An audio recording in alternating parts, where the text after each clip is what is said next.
I've decided to completely change the way in which I train, both for running and strength training. So in this video, I'm going to go into why I've decided to change it so drastically, how I've done it or how I'm doing it, tweaks going forward, and all of that good stuff. So let's start off with why I've decided to change the way I train. At this point as well, because I've just completed the first month of my next marathon training block. So my next main race is in October. That's going to be Perth Marathon. And I've just completed the first month of that training block and all went well. So the goal of this block was just to not do anything stupid, to stick exactly to my plan, to build very gradually, to not go adding in doubles or anything stupid, but just to stick to the plan and be patient. And I did that for the first month. So why change it now? I still consider myself a beginner, or at least an intermediate runner. I've only been running for a couple of years, but my progress has really stagnated over the last year. In fact, I'm in worse shape now than I was a year ago, which isn't good because if you've been following my videos, you'll know that I've thrown everything I've got at getting better at running. So this is, from like the main point of view in terms of me getting faster, a complete fail, because I've been trying to optimize everything to make the quickest progress possible. And I'm in worse shape now than I was a year ago. So there are a few reasons for that. A couple of injuries, and again, that feeds into it. And the way in which I train, I realized I haven't actually changed it since I started. So I haven't had a base building block since I started running, which is crazy. So what I've been doing is I've completed a race-specific training block and then gone straight into the next one, then straight into the next one, because I didn't want to lose fitness. I wanted to always advance. And so my weeks, they've looked the same. I've had 2 intense interval sessions, which have been hard, and then a long run with some marathon-specific work in there on the weekend. And I've been doing this for about a year and a half. And clearly it hasn't worked. It's led to injury. Well, not it specifically, like me adding too much volume and doing other things has led to injury, but it all feeds into it. Lots of intensity, lots of workouts above threshold. So one of the positives to come from being injured is it allows time to really take a step back and take stock of what I'm doing, because clearly it hasn't been working. Something's got to change. And I changed the main things, reduced the volume, all those things. So if I look at the spectrum of my performances across various distances, it seems to be that the shorter the distance, the stronger I am. So my 5K time is significantly better than my equivalent marathon time using the Daniels V-dot system, and by quite a lot too. Now there are a couple of reasons for that, I think. I've always told myself that it's because I'm more of a fast twitch muscle guy.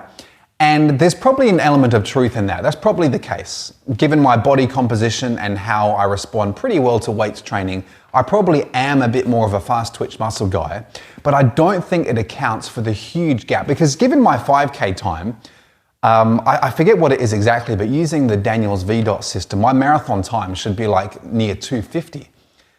Which I am nowhere near. So there's clearly something else going on. And it suddenly dawned on me that that's probably indicative of a majorly underdeveloped aerobic system. This makes a lot of sense because I haven't done any base training since I started running.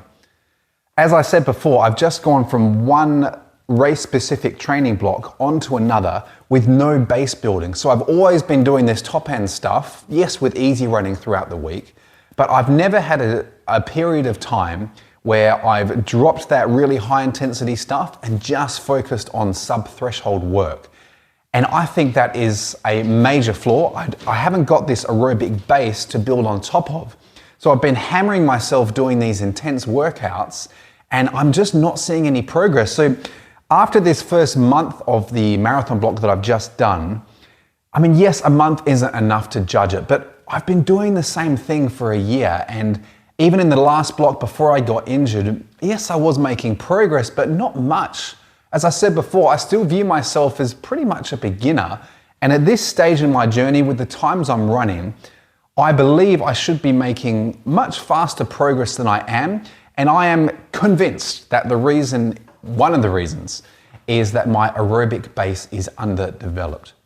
So I've scrapped that marathon plan and I'm trying something completely new, which is exciting in itself, and it's the Norwegian Singles Method. Now, I hate the fact that it's got a name, so this really isn't, I guess it is a bit of a fad, but there's nothing magical about it. There's nothing like revolutionary, it's nothing new.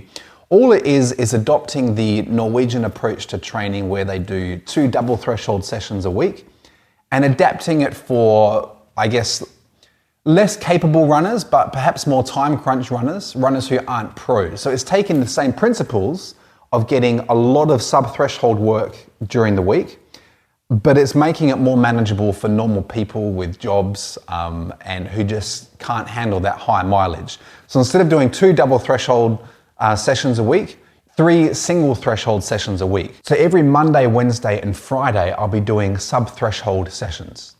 Now, to make this system work, it's really important that those sessions are sub-threshold. So it's going to take some tweaking to really find that zone for me.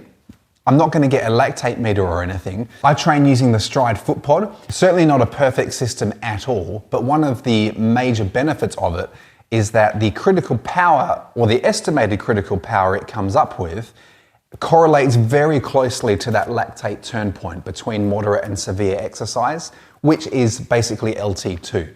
Well, I'm just about to start the first workout using the Norwegian Singles Method. Looking forward to this one. It's a 10 by 3 minutes. Normally when I do 3-minute intervals, it's done at 5K pace.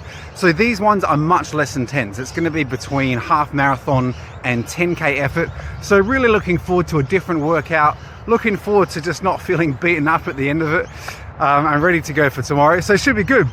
Now the key is going to be not to push it too hard. So apparently the first few intervals should feel like you're barely even working. So yeah, I'll just stay really controlled, stay to the plan, and see how I'm feeling at the end, because this is all about effort.